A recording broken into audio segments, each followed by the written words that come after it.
नमस्कार, स्वागत है आपका हमारे लाइव यूपी न्यूज़ 24 में।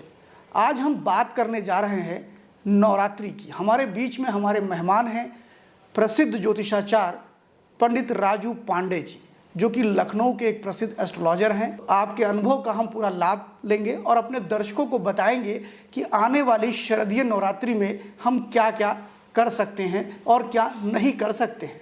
हम इस बारे में भी बात करेंगे कि शारदीय नवरात्रि कब से चालू हो रही है और कब खत्म हो रही है, कब उसका पारण होगा। फिलहाल हमारे दर्शकों के मन में शारदीय नवरात्रि से जुड़े कई प्रश्न होंगे, जिनके सारे उत्तर देने का प्रयास करेंगे हमारे एस्ट्रोलॉजर पंडित राजू पांडे जी। चलिए उन्हीं से करते हैं बात।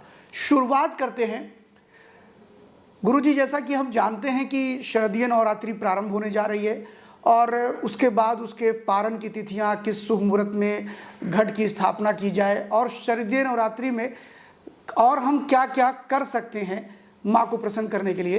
कृपया एक बार हमारे दर्शकों को बताएं कि शारदीय नवरात्रि प्रारंभ कब करनी है और पारण कब करना है। जय माता जी। देखिए, हम लोगों के यहाँ 4 नवरात्रियों का प्रावधान है। वासंतिक नवरात्र, शारदीय नवरात्र। वासंतिक जो है चैत्र मास में होता है, शारदीय नवरात्र आश्विन मास के शुक्ल पक्ष से प्रारंभ होता है और 2 गुप्त नवरात्रियाँ भी होती हैं जो आषाढ़ और माघ महीने में होती हैं। ये माता दुर्गा जी की उपासना का सबसे अच्छा समय होता है, जिसमें अपनी आध्यात्मिक शक्तियों को लोग जागृत कर सकते हैं, उससे सुख समृद्धि प्राप्त कर सकते हैं। इस बार शारदीय नवरात्र 3 अक्टूबर को प्रारंभ होगा। ये जो अमावस्या युक्त जो है प्रतिपदा को इसमें ग्रहण नहीं किया जाता है। द्वितीया अगर आ जाती है प्रतिपदा में तो उसको ग्रहण कर लिया जाता है। फिलहाल इस बार तो प्रतिपदा ही है, अमावस्या है नहीं। तो 3 अक्टूबर से नवरात्रि का प्रारंभ हो रहा है, जिसमें कलश स्थापन का जो मुहूर्त है, सबसे पहले ये जो कन्या लग्न है सूर्योदय से जी 6:07 से प्रातः 7:15 तक कर सकते हैं। इसके बाद जो है वृश्चिक लग्न जो शीर्षोदयी लग्न है, जो 9:45 से लेकर के 11:40 तक आप घट की स्थापना कर सकते हैं। और एक अभिजीत मुहूर्त होता है जो 15 जो दिन में होता है, 15 जो मुहूर्त होता है रात्रि में। तो मध्याह्न से 24 मिनट पहले और मध्याह्न के 24 मिनट बाद तक अभिजीत मुहूर्त होता है, जिसमें अगर पूजा पाठ किया जाए, कोई भी कार्य किया जाए तो उसमें सिद्धि प्राप्त होती है। गुरुजी, सबसे बड़ा प्रश्न ये है दर्शकों के सामने कि नवरात्र में आपने कहा कि 2 तरह की स्थितियां आती हैं। एक आध्यात्मिक ऊर्जा का स्रोत है नवरात्रि।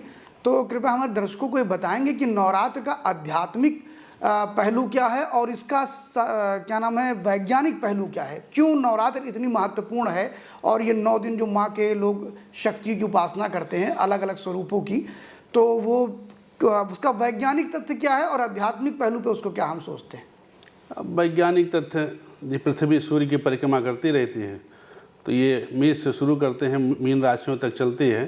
तो मेष में आपका वासंतिक नवरात्रि आता है और कन्या तुला में आते आते शारदीय नवरात्र आ जाता है। तो ये ऋतु संधियों में पड़ता है।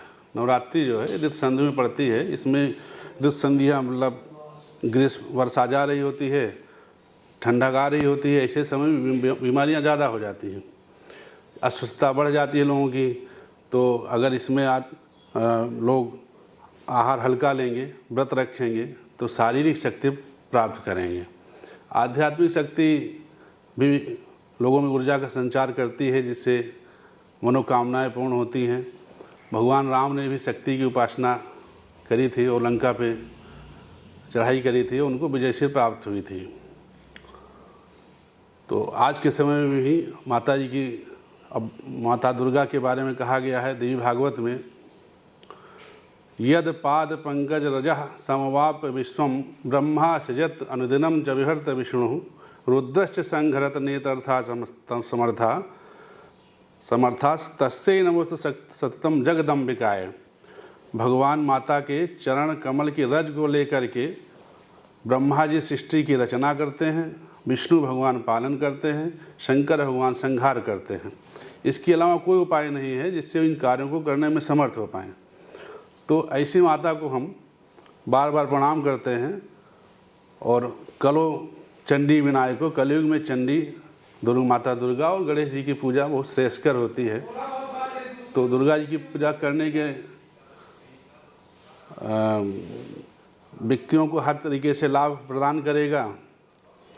और इसमें खान पान का, नवरात्रि व्रत लोगों को जो है 9 रात्र का भी व्रत रह सकते हैं, 7 रात्र का भी व्रत रह सकते हैं। 7 रात्र का जो व्रत होता है वो प्रतिपदा से सप्तमी तक के रख सकते हैं। इसके अलावा पंचरात्रि का व्रत भी होता है, जो सप्तरात्रि का भी न कर पाए वो पंचरात्र का व्रत रख सकते हैं। पंचरात्र में पंचमी से शुरू होता है। पंचमी को एक भुक्त रखा जाएगा, षष्ठी को नुक्त व्रत रखा जाएगा, नक्त व्रत रखा जाएगा, और सप्तमी को अयाचित व्रत होता है। अष्टमी को उपवास रख के नवमी में पारण किया जाए तो ये पंचरात्र का व्रत हो जाता है। पंचमी से व्रत शुरू होता है। पंचमी में एक भुक्त का व्रत रखते हैं, षष्ठी में नक्त व्रत रखते हैं, सप्तमी में अयाचित व्रत रखा जाता है, अष्टमी में उपवास रख करके नवमी में पारण किया जाए। तो ये पंचरात्र का व्रत होता है। इसके अलावा त्रिरात्र का व्रत रख सकते हैं। त्रिरात्र में आपका सप्तमी, अष्टमी, नवमी का व्रत रखते हैं, त्रिरात्र व्रत हो सकता है। कुछ लोग जो है युग्म रात का व्रत रख सकते हैं, जो प्रतिपदा अष्टमी को कर किया जाता है। अच्छा, इसमें गुरुजी एक बीच में प्रश्न ये करेंगे कि जो भी आपने प्रतिपदा और अष्टमी की चर्चा करी है, अक्सर उत्तर भारत में, खासकर उत्तर प्रदेश में कई ऐसे जिले हैं जहां पर द्वितीया और अष्टमी रहने का विधान है कि हम पहला और अंतिम में स्थिर रहेंगे। लेकिन वहीं हम लखनऊ और जब कानपुर की तरफ आगे बढ़ते हैं तो वहाँ लोग परेवा और अंतिम दिन का व्रत रहते हैं। तो ये क्या ये भ्रांति है या दोनों का फल सामान्य है? फल तो सामान्य ही रहेगा।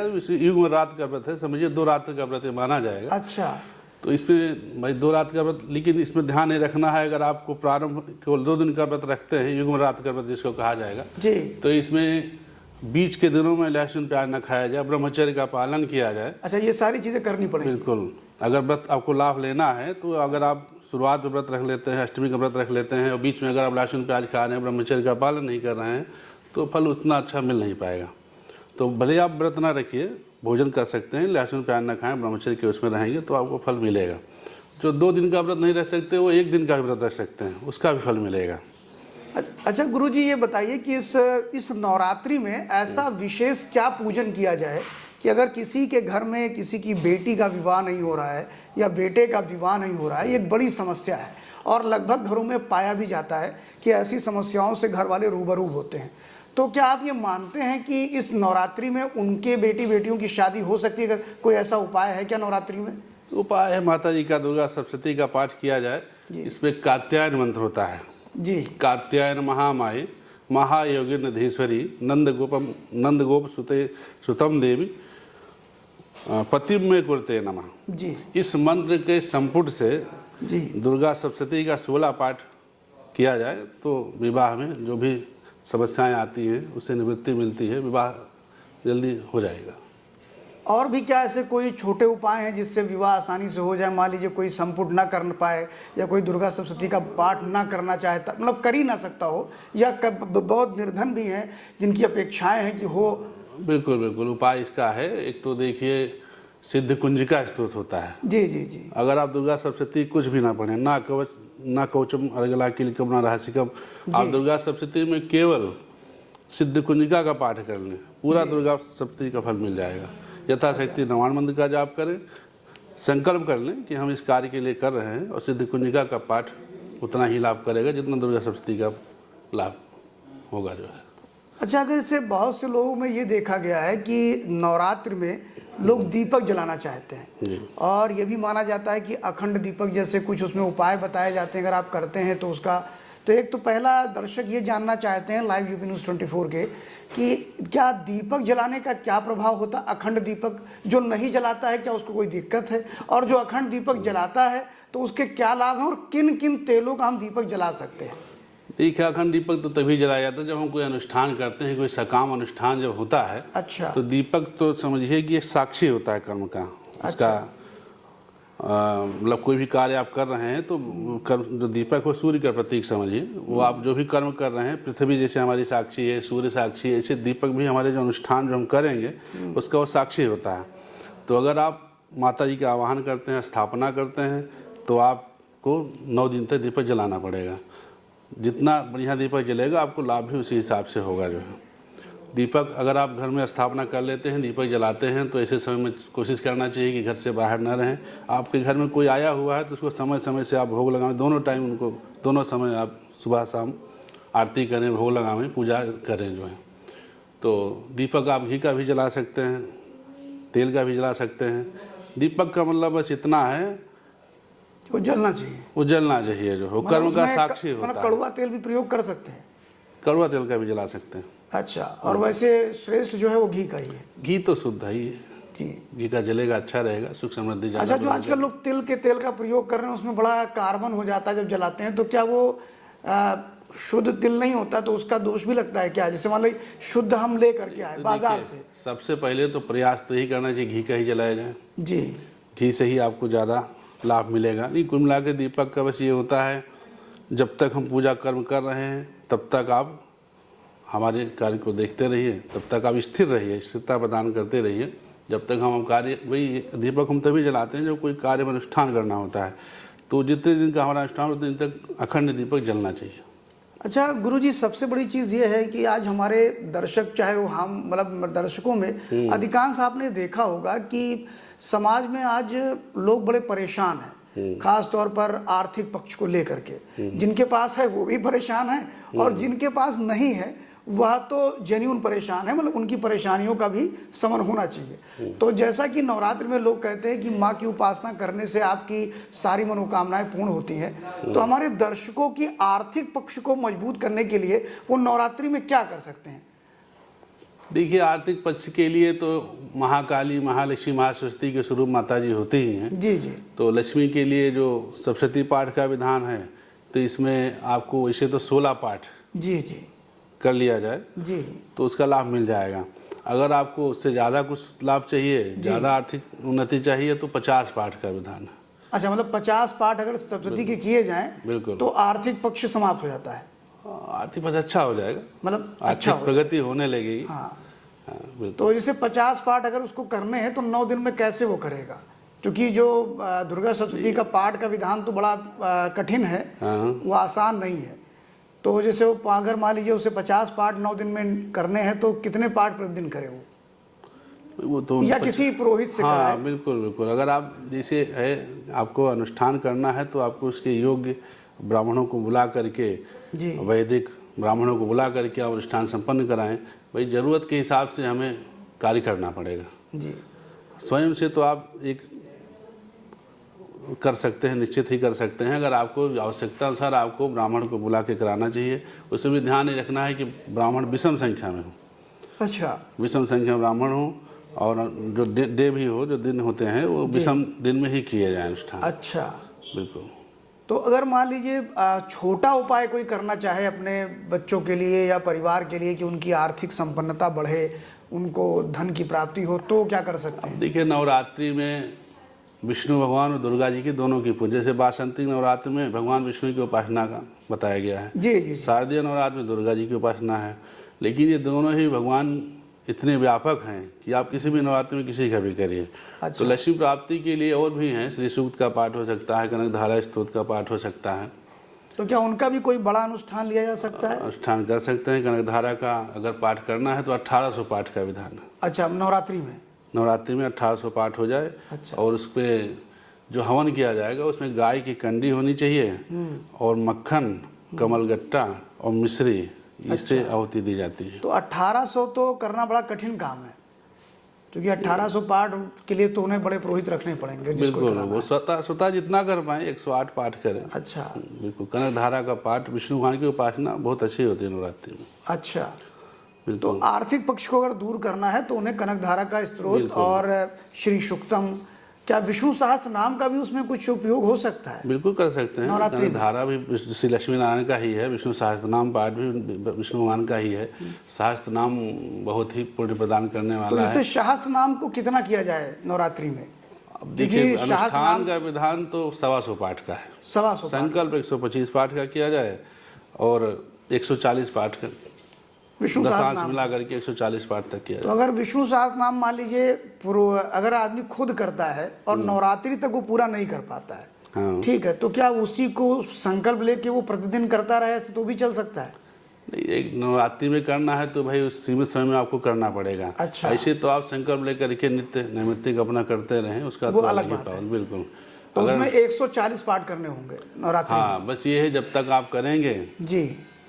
तो दीपक जलना चाहिए। अनुष्ठान का तभी है जब एक कम समय में किया जाए और शुद्धता के साथ किया जाए।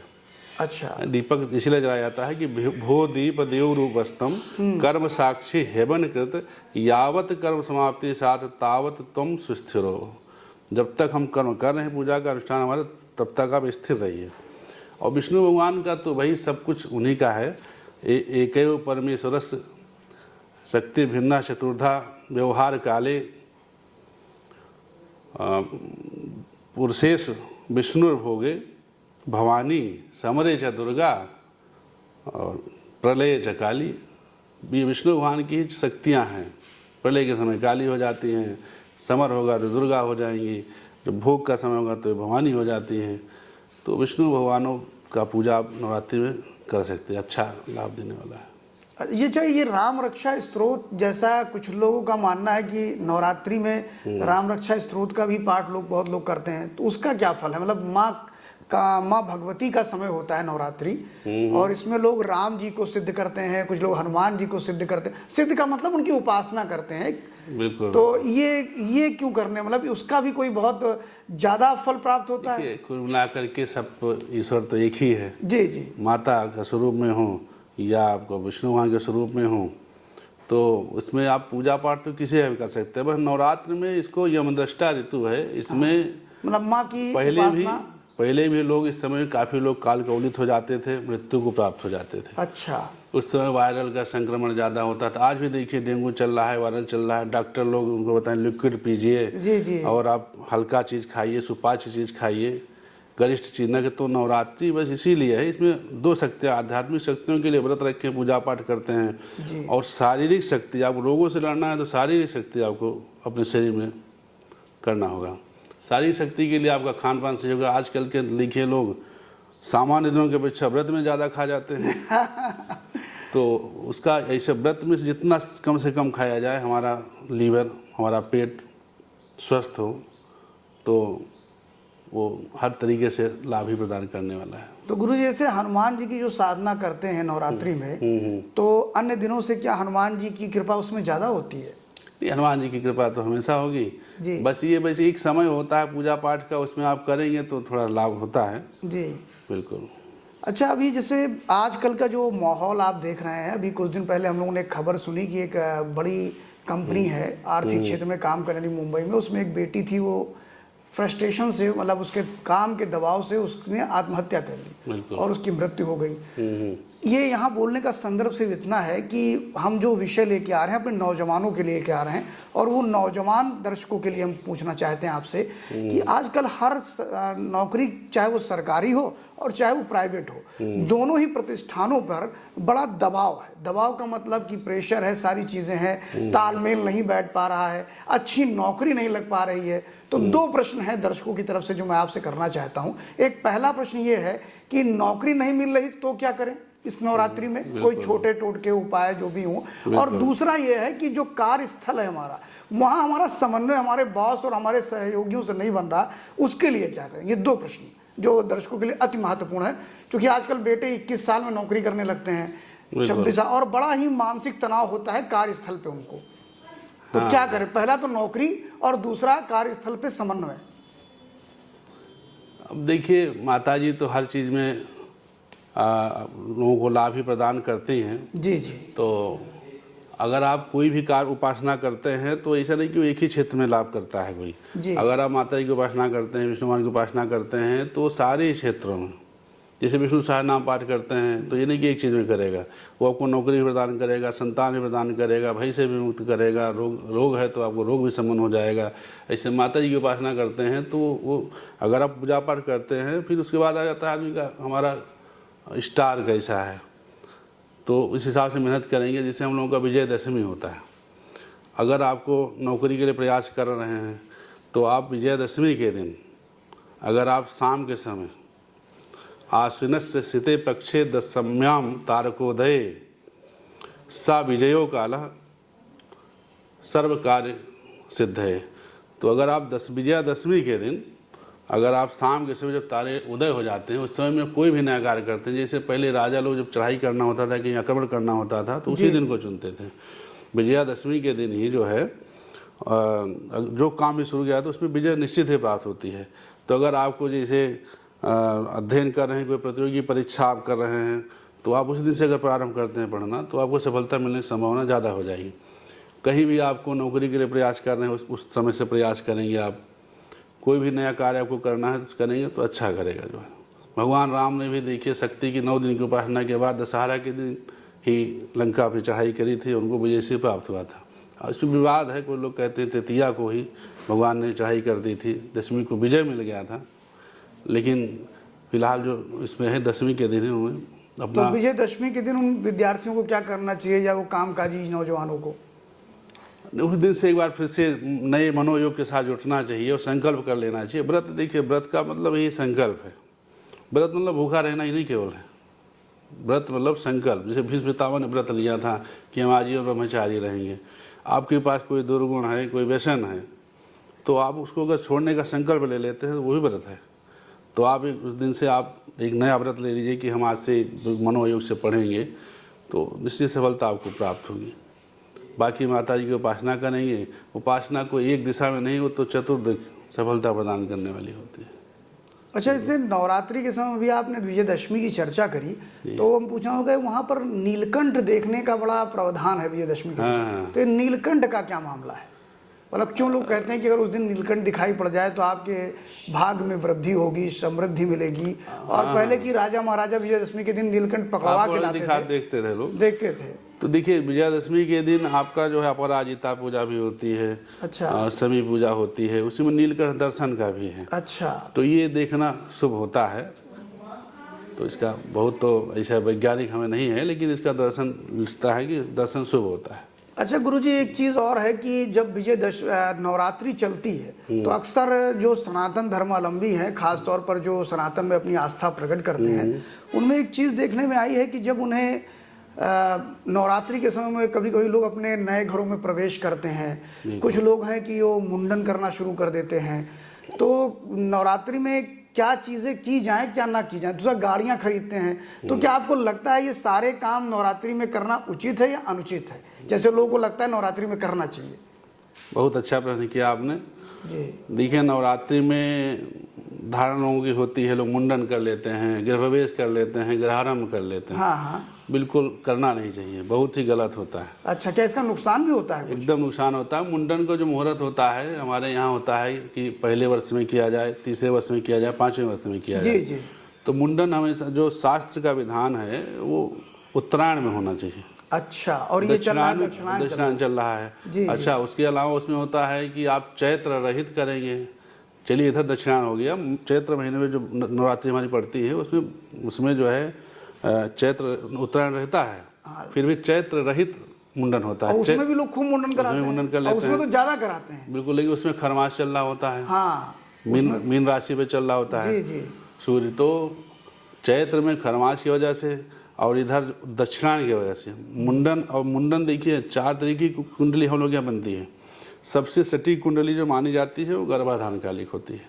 लोगों को पता होता है, लोगों को नहीं पता होता है। उसके बाद बच्चे का जब जन्म हो जाता है वहाँ से एक नया जीवन शुरू हो जाता है। समझे, जन्म हुआ अभी बच्चे का, इसके बाद शुरू होता है हमारा, अगर जन्म का समय किसी का ना पता हो, भूल गया हो, समय ना पता हो, तिथि ना पता हो, तो मुंडन के समय से उसका जीवन शुरू हो जाता है। अच्छा, मुंडन का समय, मुंडन की तिथि अगर आपको पता हो तो वहाँ से कुंडली बना के आप उसका जीवन चला सकते हैं। अब मुंडन का भी नहीं पता है तो विवाह का समय, वहाँ से एक जीवन बदलता है आदमी का। उसका फेरे का समय, सिंदूरदान का समय पता हो, डेट पता, उससे भी आपका होगा। और फिर कुछ नहीं होता तो प्रश्न कुंडली होता है। तो मुंडन इतना प्रभावशाली है। मुंडन अगर आप गलत समय करते हैं तो बच्चे का विकास रुक जाएगा, उसको मानसिक रूप से दिक्कत भी हो सकती है, उसकी जितनी बौद्धिक क्षमता होती है उसमें कमी आएगी जी। लोग माता जी के नाम पे मुंडन कर लेते हैं, कोई विद्वान नहीं बताएगा। किसी विद्वान पंडित से अगर पूछा जाएगा तो कोई पंचांग जो देखना जानता है वो नहीं कहेगा कि मुंडन। तो यानी अगर गुरुजी शरदीय नवरात्रि या चैत नवरात्रि दोनों में अगर गृह प्रवेश करते हैं तो उसका भी नुकसान है? गृह प्रवेश भी नहीं करना। गृह प्रवेश देखिए केवल 4 महीने में होता है। गृह प्रवेश हमारे यहाँ माघ महीने में हो सकता है, और फाल्गुन महीने में हो सकता है, वैशाख में हो सकता है, ज्येष्ठ में हो सकता है। माघ, फागुन और वैशाख और जेठ, ये 4 महीने में नए घर का प्रवेश होता है। इसके अलावा 3 महीने और हैं, जैसे कार्तिक हो गया, सावन हो गया, इसमें आप जो है पुराने घर का प्रवेश कर सकते हैं। मान लिया अगर आपके पास ज़रूरत है, घर बन गया है, किराए पर रह रहे हैं, आवश्यकता है, तो आप 2-3 महीने और हैं उसमें आप जा सकते हैं। तो बाकी नए घर का तो 4 ही महीने प्रावधान है। नवरात्र में कहीं नहीं लिखा है, कोई ज्योतिष शास्त्र में नवरात्र में गृह प्रवेश का, गृहारंभ का कोई विधान नहीं है। गृहारंभ। अच्छा, एक बड़ा प्रश्न और है। हाँ। बड़ा प्रश्न ये है कि चलिए मुंडन नहीं करेंगे, हाँ। ठीक है, वो आपने बताया कि वो उसका कोई मुहूर्त नहीं होता है और ना ही गृह प्रवेश का होता है, लेकिन अगर मान लीजिए उस बीच में अगर नवरात्र से पहले पितृपक्ष में बेटा बेटी किसी के हो जाता है और उसका अगर सत्ताईसा करना है या उसका बरही संस्कार करना है तो वो हो सकता है? नहीं, वो होगा, वो तो जन्म से निर्धारित होता है ना। अच्छा, मतलब उसमें कोई तो जन्म होगा उस दिन से उसका होना है तो वो तो 27 किया जाएगा, जन्म का बरही होगा वो किया जाएगा, उसमें कोई दिक्कत नहीं है। मुंडन ही मेन मुख्य है। अच्छा। इसके अलावा जैसे गृहारंभ नवरात्रि में करेंगे, गृहारंभ कुआर इसमें आश्विन मास में अगर गृहारंभ करते हैं तो युद्ध होता है, कलह रहेगी, घर बनने में दिक्कत होगी। तो गृह प्रवेश, गृहारंभ, विवाह, तिलक, ये शुभ कार्य नवरात्रि में बिल्कुल नहीं करना चाहिए। ये यमदृष्टा ऋतु मानी जाती है। इसमें केवल आप पूजा पाठ कर सकते हैं, अपनी आप शारीरिक शक्ति डेवलप कर सकते हैं, आप जो है आध्यात्मिक शक्ति का आप विकास कर सकते हैं, जो आपको हर जगह पे फायदा पहुंचाएगा। लेकिन आप इसमें मुंडन कर लेते हैं, गृह प्रवेश कर लेते हैं, गृहारंभ करते हैं, तो वो हर हाल में आपको नुकसान ही पहुँचाने वाला होगा। और कोई विद्वान बताएगा भी नहीं कि आप करिए, ये कहाँ से चला आ रहा है तो ये नहीं समझ पा रहे हैं। हाँ, बिल्कुल। अच्छा गुरुजी, एक सबसे बड़ी बात यह है कि अभी आपने कहा कि लोग सामान्य दिनों से अधिक भोजन कर लेते हैं व्रत में। बिल्कुल बिल्कुल। तो आपके हिसाब से व्रत रहने का प्रावधान या नियम क्या होना चाहिए? मतलब उसमें क्या वो आहार ले, क्या वो संयम बरते? ये बहुत महत्वपूर्ण विषय से लोग व्रत रहते हैं उत्साह में और देवी जी की कृपा पाने के लिए, माँ की आशीर्वाद पाने के लिए, यश के लिए, समृद्धि के लिए, अपने चतुर्दिक विकास के लिए। लेकिन होता क्या है कि जो भी आपने बताया ऐसी स्थिति आती है कि हर घरों में रिफाइंड के तेल की मूंगफली बनाना, ये करना वो करना। तो एक बार मेरे दर्शकों को ये बताइए आप कि वो किस नियम संयम से रहें और क्या खाएं, किन परिस्थितियों में खाएं। जैसे बहुत से ऐसे भी लोग हैं जो अलग तरह से व्रत रहते हैं, बिना पानी पिए भी रह लेते हैं और भी चीजें करते हैं। तो आप कौन सा सर्वश्रेष्ठ व्रत रहने का तरीका है और नियम संयम, ये जरा एक बार दर्शकों को व्रत में तो बस यही है कि जितनी सुपाच्य चीजें खाई जाएं, तैलीय चीजों से बचा जाए। अच्छा। अब पहले तो लोग भाई बहुत शारीरिक रूप से मजबूत होते थे, इच्छा शक्ति भी बहुत मजबूत होती थी, तो लोग 1 गिलास दूध पी के व्रत रह लेते थे, कोई 2 फूल लौंग का खा के व्रत रह लेता था। तो थोड़ा सा शक्ति उतनी अब आजकल के लोगों में नहीं है। फिर भी कोशिश करें कि फल खाएं, दूध पिएं, और जितना ही भाई ये वैज्ञानिक यही है कि आप शरीर को स्वस्थ रखना है। अब आम दिनों के अपेक्षा आप ज़्यादा तेल घी खा लेंगे तो आपको और रोगग्रस्त कर देगा। और ये क्या नमक खाना चाहिए नहीं खाना चाहिए? नहीं, नमक तो भाई अगर आपका दिक्कत हो तो नमक खा लेना चाहिए, वरना नमक अवॉइड करें। आप 9 दिन तक नमक तो नहीं छोड़ पाएंगे। नमक, सेंधा नमक आप खा सकते हैं जी, कर पाए तो करे भाई। उसमें भी विधान ये है कि भाई नवरात्र अगर आप 9 दिन तक न कर पाएँ तो जैसा कि पहले बताया कि आप 7 रात का व्रत रख लीजिए, 5 रात का व्रत रख लीजिए। उसमें भी ये होता है कि आप एक दिन में 1 बार भोजन कर सकते हैं, जो आपका एक भुक्त होता है, मध्याह्न के बाद एक व्रत आप भोजन कर सकते हैं। नक्त व्रत होता है, दिन में व्रत रखो, रात में भोजन कर लीजिए। अयाचित जो सप्तमी को रखते हैं उसमें ये होता है कि अगर आपको प्रयास नहीं करना है, कोई अगर दे आपको तो आप खा लीजिए। अच्छा, सप्तमी का व्रत अयाचित जो होता है उसमें जो पंचरात्र में होता है, अगर आपको कोई दे देता है बिना मांगे, अच्छा, तो उसको खा लीजिए। तो घर में ये कैसे संभव होगा? मान लीजिए घर में परिवार है और परिवार में आपने कहा अयाचित व्रत हम रहेंगे, तो परिवार तो खिलाएगा ही खिलाएगा। तो ये बड़ी विधान है। अच्छा। अब आजकल तो थोड़ा सा पहले भाई लोग जंगल में रहते थे, कुटियों में रहते थे, तो उनको दे जाते थे। प्रवृत्ति के लोग बिल्कुल कर देते, मतलब गृहस्थ के लिए उतना उपयोगी नहीं है, मतलब वो उस पर लागू नहीं होता इतना। हाँ भाई, अगर कोई अगर आया है आपको मिल रहा है तो खाइए, नहीं आचित तो फिर आप ऐसे रहिए जो है। अच्छा, ये इसका प्रावधान है। बिल्कुल बिल्कुल। तो जैसे अभी व्रत जो रह रहे हैं सारे लोग अभी आएंगे, तो जो बाजार से जा करके लोग फलाहारी थाली खाते हैं, वो क्या उचित होता है, या दूसरों के यहाँ व्रत के समय जाना, उनके यहाँ पानी पीना, व्रत की सामग्री खाना, क्या इससे भी कुछ पुण्यों का क्षय होता है क्या? कोशिश करना चाहिए कि अपने अपने ही उससे अपने घर की चीज़ें खाई जाएं भाई, उसमें पुण्य भाव। अगर आप किसी दूसरे का खा रहे हैं तो थोड़ा बहुत पुण्य अगले को भी मिलेगा, उसको भी मिलेगा। अगर आपको अपना ही व्यवस्थित रखना है तो आप अपने उससे क्रय करके अपना करिए।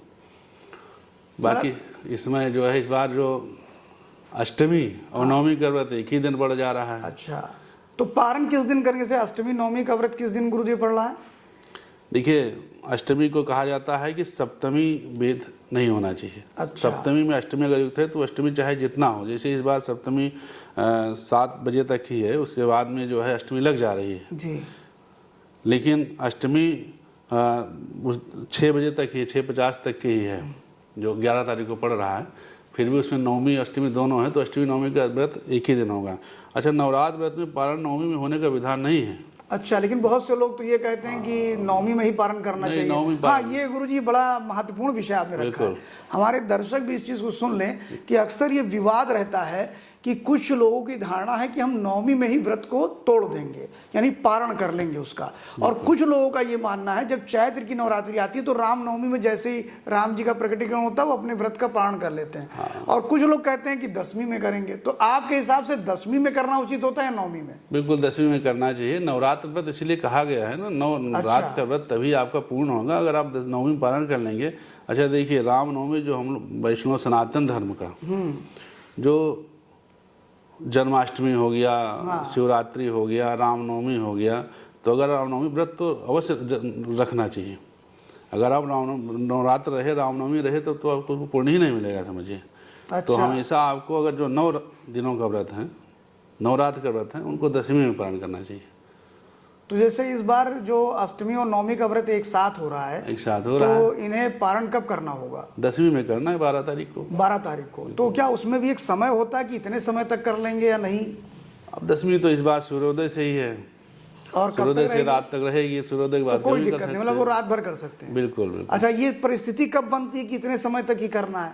अगर 10वीं जल्दी समाप्त हो जा रही है तो परिस्थिति बनेगी। अच्छा। और 10वीं तो देखिए मेन होता है जब श्रवण नक्षत्र हो जाए। अच्छा। और 10वीं भी पड़ जाए तो सबसे अच्छा बना जाता है। उदय काल में, सूर्योदय के काल में 10वीं रहे और श्रवण नक्षत्र पड़ जाए, और तो वो 10वीं बहुत अच्छी होती है। इस बार हो रहा है कि श्रवण नक्षत्र पड़ रहा है, 10वीं में लग रही है, तो ये दशहरा इस बार का बहुत विशेष है। अच्छा। इसमें कोई भी नया कार्य, किसी को व्यवसाय करना है, न पहली बार व्यवसाय कर रहा है, पहली बार कोई प्रतियोगी परीक्षा देने जा रहा है, कोचिंग करना है, कुछ करना है, नए कार्य का शुरुआत, वो भी उसमें मेन वही है आपका जो सूर्योदय सूर्यास्त के समय जब तारे निकल आए उसमें पूजा पाठ करके अच्छा गुरु जी, ये जो नवरात्रि हो रही है, इस माँ दुर्गा की शारदीय नवरात्रि में क्या किसी राशियों को विशेष लाभ होने वाला है?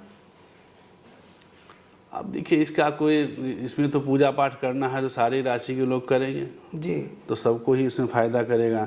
राशियों से फल तो देखिए आदमी को कुंडली के हिसाब से, महादशा के हिसाब से ही मिलता है। आपका अगर दशा ठीक चल रही है, गोचर ठीक चल रहा है, तो आपको लाभ मिलेगा ही मिलेगा।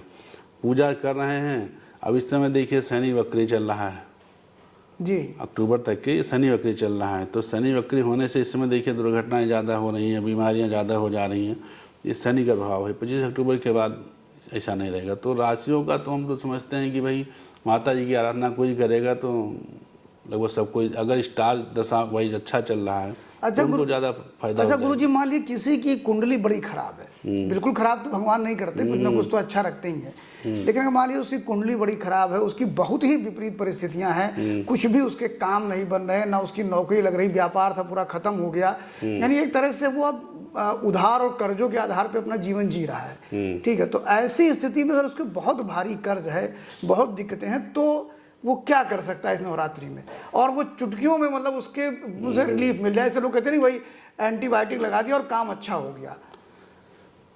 तो आध्यात्मिक दृष्टि से नवरात्रि में वो क्या करे? देखिए ऐसा है, कहा गया शनैः पंथा शनैः कंथा शनैः पर्वत लंघनम शनैर विद्या शनैर वित्तम पंचैतान शनैः शनैः। तो विद्या का जो आप अर्जन करते हैं, जो आप धन का अर्जन करते हैं, ये आपको धीरे धीरे करना चाहिए। तो ऐसा तो कोई उपाय है नहीं कि बिल्कुल से आप एकदम से आप हो जाएंगे। आप मेहनत करेंगे तो होगा। लेकिन आपका देखिए, अगर आप इसमें लक्ष्मी जी की आराधना करेंगे, श्री सूक्त का पाठ करेंगे, कनकधारा का पाठ करेंगे, तो आपको आर्थिक प्रगति आपकी होगी। अगर आप खुद से नहीं कर सकते हैं तो आप ब्राह्मण बुला करके और ये 16 तो पाठ। इससे कर्जे से फर्क पड़ेगा? कर्जा भी उतरेगा? कर्ज तो मंगल कर्ज करता है। अच्छा। तो अगर माता देखिए, कोई भी देवता जो है वो तो सब ग्रहों से ऊपर है। कोई भी देवता अगर आपको आप पूजा कर रहे हैं तो आप ग्रह उससे अनुकूल हो जाएंगे। अच्छा। तो आप माता जी की अगर आप उपासना कर रहे हैं तो माता में महालक्ष्मी, महाकाली, महासरस्वती तीनों का मिला हुआ होता है, तो आपको उसमें कर्ज मुक्ति मिलेगी ही मिलेगी। कर्ज मुक्ति मिलेगी बिल्कुल। यानी अगर दुर्गा सप्तती का पाठ करते हैं या क्या नाम है, कनकधारा स्तोत्र करते हैं, श्री सूक्ति का पाठ करते हैं, क्या भगवान शिव की भी उपासना इस नवरात्रि में लोग करते हैं? मतलब इन सारे अपनी समस्याओं से निजात होने पाने के लिए या समस्याओं से छुटकारा पाने के लिए? एक क्वेश्चन, अब जवाब दीजिए। हाँ, अब देखिए, शिव शक्ति तो साथ ही चलते हैं भाई जी। तो अगर शक्ति की आराधना कर रहे हैं तो शिव की शक्ति भी कर सकते हैं। किसी भी उसमें कोई भगवान से भेदभाव नहीं है। आप पूजन किसी के भी कर सकते हैं। हर भगवान, हर देवता हर उचित देने में सक्षम है। अब आप ऐसे समझिए कि जैसे हम कोई व्यक्ति पढ़ाई किया मेडिकल का, किसी ने पढ़ाई किया इंजीनियरिंग का, किसी ने पढ़ाई किया आर्ट साइड से पढ़ा अपना, और किसी ने कॉमर्स पढ़ा, लेकिन सबको बाद में सबकी यही होता है कि आपको धनार्जन करना है, समाज में नाम करना है और परिवार पोषण करना है। ऐसे ही आप जो है, आप हनुमान जी की पूजा कर रहे हैं, दुर्गा जी की पूजा कर रहे हैं, आप शंकर भगवान की पूजा कर रहे हैं, विष्णु भगवान पूजा कर रहे हैं, कोई साईं बाबा का भी कर रहा है, तो उद्देश्य तो सबका एक ही है कि हमारा सुख समृद्धि हो, परिवार में सुख समृद्धि रहे, हमें पैसा कमाना। लेकिन अगर आप देखिए कुंडली में देख लीजिए, अगर इष्ट आपका, जैसे अब किसी का दिमाग अगर बना है कि उसको मैथ का दिमाग है, उसको बायो बढ़ा दिया जाए तो उतना प्रगति नहीं कर पाएगा। किसी का बायो का उसका दिमाग है, उसको आप मैथ में कर लीजिए तो थोड़ा मेहनत तो करेगा, लेकिन वो बात नहीं रहेगी। तो अगर वो अपने, अगर किसी का कुंडली में अगर है कि देवी उपासना करे तो ज़्यादा ऊंचाई पकड़ लेगा। किसी में शंकर भगवान की आराधना करने से है, तो ये तो कुंडली से तय होता है। अच्छा, ये बताइए कि इसे सबसे बड़ा प्रश्न ये है कि इसे आपने कहा कि इष्ट सबके जो हैं वो अपने इष्ट के अनुसार काम करते हैं, तो उसका लाभ मिलता है। बिल्कुल। लेकिन एक सबसे बड़ी चीज़ देखने में ये आई है कि क्या इस नवरात्रि में कोई विशेष मुहूर्त और योग भी बनते हैं? जैसे सर्वार्थ सिद्ध योग, ऐसे बहुत से योग होते हैं, तो क्या इस नवरात्रि में भी ऐसे योग बन रहे हैं? योग तो बनते ही हैं जी। अब इतना तो अभी देखा नहीं है, लेकिन यह है कि इस बार दशहरा विजयदशमी विशेष है, वो विशेष है। उसमें बिल्कुल काम कर सकते हैं। अष्टमी नवमी, अच्छा, उसमें कोई आसान उपाय हमारे दर्शकों के लिए विजयदशमी में कि वो जा करके? देखिए, अष्टमी नवमी एक दिन पढ़ने से अष्टमी की जो है महागौरी होती हैं और नवमी की सिद्धिदात्री होती हैं। सिद्धिदात्री और महागौरी एक ही दिन का पड़ जा रहा है, तो उस दिन आप पूजा पाठ, आप अष्टमी का व्रत तो रखना ही रखना चाहिए। इस बार अष्टमी नवमी एक ही दिन है, तो उसमें पूजा पाठ करने, व्रत करने का विशेष फल मिलेगा। उपाय में विजयदशमी में है कि आप, हम तो कहेंगे 99 मंत्र का जाप करें। सिद्ध कुंजिका सबसे आसान है, ना कुछ कर्म तो सिद्ध कुंजिका कहते हैं। अगर आप सिद्ध कुंजिका नहीं पढ़ते तो दुर्गा सप्तशती का फल ही नहीं मिलता है। अच्छा। तो आप सिद्ध कुंजिका पढ़ें, उसमें आपके जितने भी कामनाएं होती हैं, मतलब उसमें तो मारण, मोहन, वशीकरण, उच्चाटन, ये अविचार भी उससे दूर हो जाते हैं। अच्छा, बिल्कुल। मतलब वहाँ वो सारी चीज़ें ठीक हो जाती हैं। मारणम, मोहनम, वश्यम, स्तंभनोच्चाटनादिकम, ये अविचार तक के दूर हो जाते हैं। अब आपकी इच्छाएं उसमें पूर्ण होती हैं। बिल्कुल। मतलब सिद्ध कुंजिका स्त्रोत का अगर पाठ करता है हमारा कोई भी व्यक्ति और दशहरे के दिन, तो उसको लाभ मिलेगा। और अगर पूरे 9 दिन करता है और अपने जीवन में परमानेंट अगर ढालता है इसको, तो उसका बहुत लाभ मिलेगा। तो सिद्ध कुंजिका स्त्रोत के लिए अगर करने से थोड़ा जल्दी आपको अगर समय नहीं है तो आप सिद्ध कुंजिका का 2 पाठ 5 पाठ कर देते हैं, तो उसको नित्य उसमें करना चाहिए, नित्य करना चाहिए। बिल्कुल। तो इसका उसको लाभ मिलेगा, अच्छा फल मिलेगा। बिल्कुल। बाकी कुछ हमारे दर्शकों को आप नवरात्र के लिए कुछ विशेष रूप से बताना चाहते हैं? नवरात्र में विशेष ये है भाई, माता जी जो है कहती हैं, एक वाहम जगत द्वितीय का महापरा। देखिए, केवल गीता में भगवान कृष्ण ने कहा, सर्वधर्मान परित्यज्य माम एकम शरणम व्रज अहम ताम स्वरूपाभ्योच्चा मा शुचा। मतलब आप सब कुछ छोड़ के हमारे शरण में आ जाइए, हम आपको मुक्ति प्रदान कर देंगे। या तो गीता में भगवान श्री कृष्ण ने कहा, या तो दुर्गा जी ने कहा, एक हम जगत तेते द्वितीय का बरा, हम ही हैं इस संसार में, दूसरा कोई है ही नहीं है। देवी भागवत में कहती हैं खलविदम मेवाहम सर्वम खलविदमेवाहम नानदस्ति सनातना। जब भगवान विष्णु, जब प्रलय का समय था और वो बट पत्र पे जो है बच्चे बालक रूप में लेटे हुए थे, तो सोच रहे थे कि हमको बालक रूप में कैसे हम उत्पन्न हो गए। तो उस समय आकाशवाणी हुई कि हम ही सनातन हैं, वो दूसरा नहीं है। तो भगवान ने भाई उनकी दर्शन, माता जी ने चतुर्भुज रूप में उनको दर्शन दिया। तो श्री कृष्ण भगवान माता ने ही जो है कहा कि हम ही हैं। तो अगर हम माता की पूजा किया जाएगा, अच्छा कुपुत्रो जायत को जिदब को माता ना हो, पुत्र कुपुत्र हो सकते हैं, माता हमेशा दयालु होती है, वो कल्याण ही करती है, आप जितना भी कर सकें। और विशेष ध्यान ये रखना है भाई, जो सक्षम है वो नवरात्र का व्रत 9 दिन का करें, फिर 10वीं में पारण करें। ये नहीं कि नवमी, इस बार अष्टमी नवमी एक ही दिन है और नवमी ना भी होता एक दिन, तब भी नवमी का व्रत बहुत जरूरी है, 10वीं में पारण करें। अब जो लोग 2 रात का ही व्रत रखते हैं, युग्म रात का व्रत रखते हैं, शुरुआत में रखते हैं, अंत में रखते हैं, तो वो लोग भी ये होता है कि 2 दिन तो व्रत रखते हैं, बीच में लहसुन प्याज खा लेते हैं, ब्रह्मचर्य में नहीं रहते हैं, तो उसका फल उतना नहीं मिल पाएगा। अगर आपको भाई शुरुआत और अंत में रखते हैं, तब भी आपको समझिए नवरात्र व्रत चल रहा है आपका, तो आप उस बीच में भी आप संयम में रहें। नवरात्र व्रत में वही होता है कि अगर आप खान पान ही नहीं रहता है, आपका संयम विचारों का भी होना चाहिए। हमारा मनसा वाचा कर्मणा शुद्धियाँ होती हैं। अगर आप मन से भी कुछ सोच लेते हैं तो समझिए अशुद्धि हो गई। वाणी से अगर आप कुछ बोल देते हैं तो अशुद्धि हो गई, कर्म से तो अशुद्धि हुई जाती है।